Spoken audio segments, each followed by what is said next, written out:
Hello' বন্ধুসকল, এনেকুৱা question আপোনালোকে যিকোনো পৰীক্ষাত দেখা পাই থাকে। এনেকুৱা কুৱেশ্যনবোৰ আমি কেনেকৈ কৰিব লাগে চাওক আজি। চাওক ইয়াতে কি আছে, 9ৰ পাৱাৰ 4 আছে, 3ৰ পাৱাৰ -2 আছে আৰু 27ৰ পাৱাৰ 2 আছে। ঠিক আছে, তো ইয়াৰ সূত্ৰটো হ'ল a to the power m into a to the power n হ'লে কি হয়, a m প্লাছ n হয়। ঠিক আছে, এইটো আপোনালোকে জানে নিশ্চয়। তো এই সূত্ৰৰ মতে কৰিব লাগিব অংকটো। ঠিক আছে, এই সূত্ৰৰ মতে কৰিব লাগিব।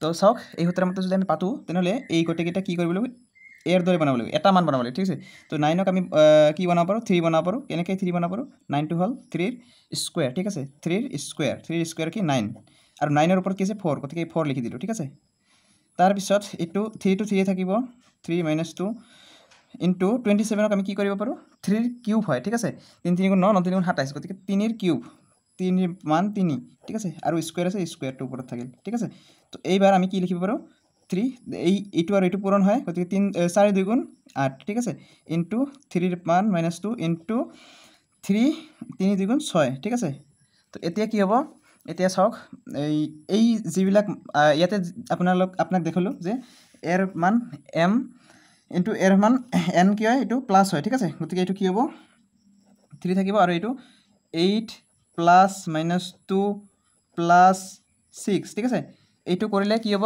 আপোনালোকে চাব পাৰে, 3ৰ পাৱাৰ কি হ'ব, 8 প্লাছ -2 প্লাছ 6। ঠিক আছে, এইটো কৰিলে 3ৰ মান কিমান হ'ব, 12। ঠিক আছে, 3ৰ পাৱাৰ 12 হ'ব। ঠিক আছে, এইটোৱে এনচাৰ।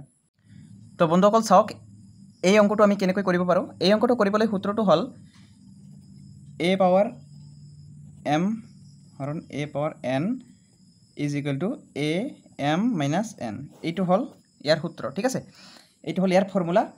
তো এই ফৰ্মুলা মতে আমি যদি কৰোঁ, তো ইয়াতে চাওক আপোনালোকে, এই 9ৰ মানটো আমি 3 নিচিনাকৈ বনাব লাগিব, এটা 1 বনাব লাগিব, যিহেতু এইটো লেছ মান কিমান আছে, 3 আছে। ঠিক আছে, গতিকে আমি যদি এই 9টো আমি 3ৰ দৰে লিখিব লাগে, কি হ'ব, 3 স্কুৱেৰ হ'ব। ঠিক আছে, 3 স্কুৱেৰ মানে কি, অভিয়াছলি 9 হ'ল।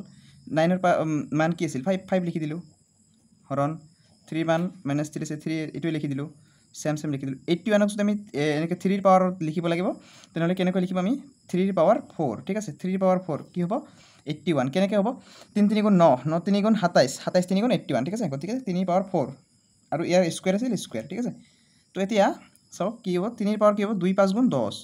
ঠিক আছে, হৰণ 3 3 গুণ 9, 3 ইয়াত কি হ'ব, 3 4 2 গুণ 8, তো কি হ'ব, 3 হ'ল। এইবাৰ ইয়াৰ মানটো কি হ'ব, এইবাৰ কি হ'ব, যিহেতু হৰণ আছে ইয়াতে মাইনাছ কৰিব লাগিব, 10 -3 -8। ঠিক আছে, 3 হ'ল, 3 লিখিলোঁ আমি।